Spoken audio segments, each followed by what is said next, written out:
This is ESPR Boxing. Delighted to be joined by Elliot and Owen again. This is a reaction video to the British and Commonwealth welterweight title fight between Chris Kongo and Ekow Essuman. Ekow Essuman has won via majority decision, scorecards of 115, 114, 116, 113, and Phil Edwards gave it a draw.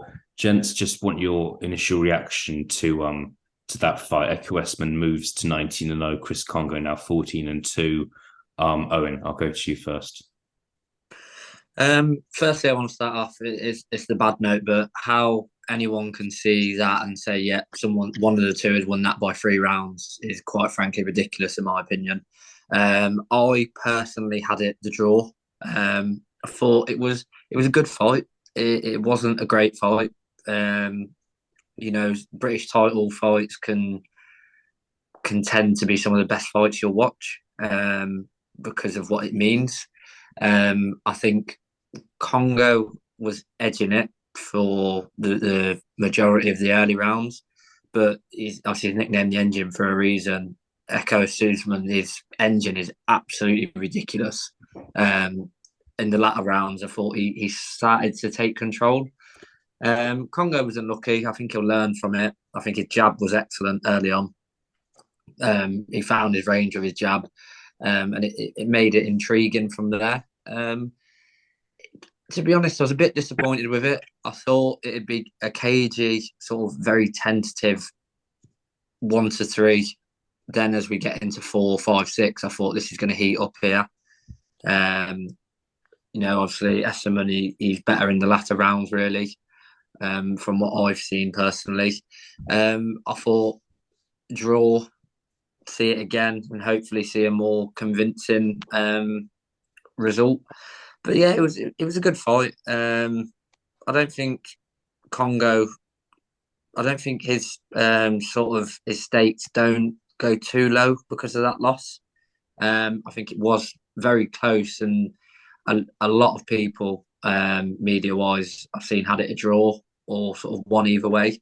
And I'd be happy if it won either way. It's just, for me, a scorecard of 3 rounds and that is ridiculous. Yeah, it was certainly a very close fight. I'm seeing a big contrast of opinions. It'd be nice to watch it again, actually, maybe with the commentary off and just kind of properly score it. Elliot, what did you think of it? Who did you have winning? What did you think of the fight?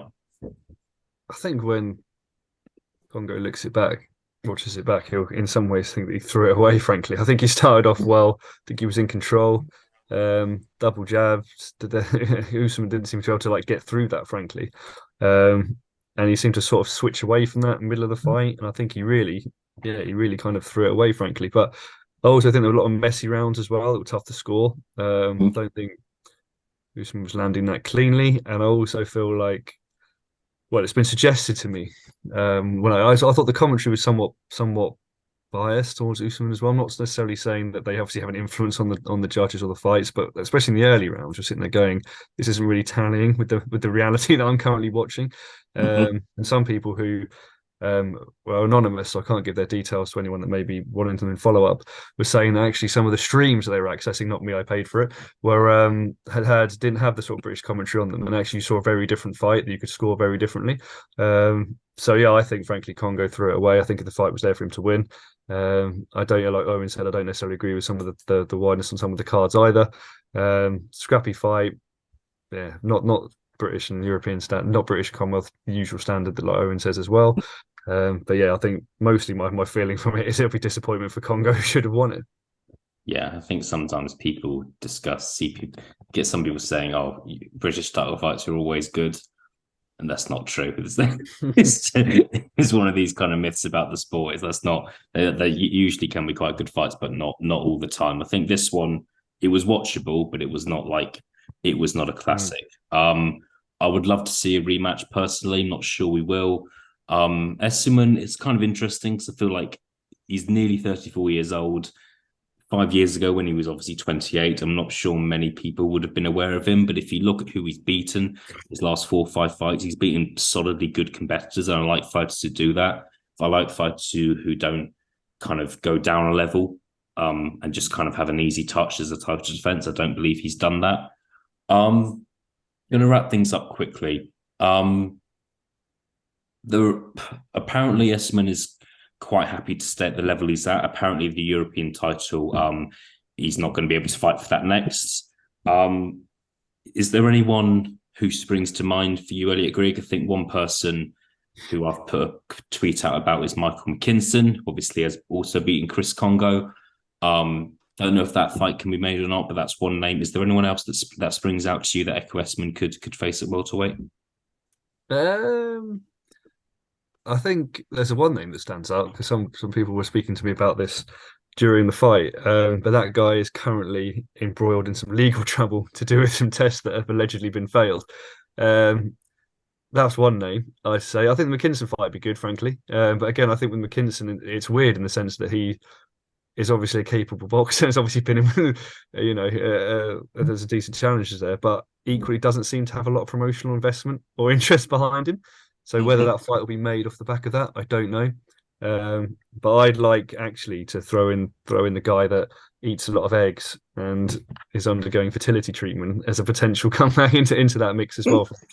But I would like to see the rematch as well because I do think, like I said, I do think stylistically, I think Kongo should probably prevail there. I think Essuman needs to kind of. I know it was a scrappy fight, but I'd like to see again run back a bit cleaner. But yeah, other than that, those are the names that kind of stand out for me. I'm not sure Mckinson will necessarily happen based on those reasons, but it'd be a good fight and I would watch it. Yeah, nice one, mate. Owen, we'll leave things with you. What fight do you want to see Ekow Essuman in next? I'll keep mine short and snappy. There's two names that I sort of thought of after, either Lewis Crocker or Josh Kelly. I think Josh Kelly's coming off the back of a fantastic win against Williamson. Throw him in there. It's an intriguing fight. It's just Essuman's a hard matchup. He's a very hard style, I think, to match up against. Like from what I've seen of him, he's obviously the nickname the Engine. He sort of comes into it as you get in the latter rounds. So I'd like to see someone who would potentially bring the fight to him early on. So obviously Elliot Grigg mentioned Conor Benn. That would be interesting just to see how Essuman deals with someone that's not necessarily going to sprint at him, but someone that's going to unload early on, and see how he goes from there, really. Nice one, mate. Thank you. We'll leave things there. I think we've spoken about a lot tonight. It's been a long evening. But yeah, we'll leave things there. Ekow Essuman has successfully defended his titles against Chris Kongo and remains undefeated. And yeah, want to see if there's someone who can beat this guy. To be honest, I think whoever beats him deserves a lot of credit because he is one tricky customer. Elliot, Owen, thank you for joining me. We'll speak to you again soon. Pleasure as always.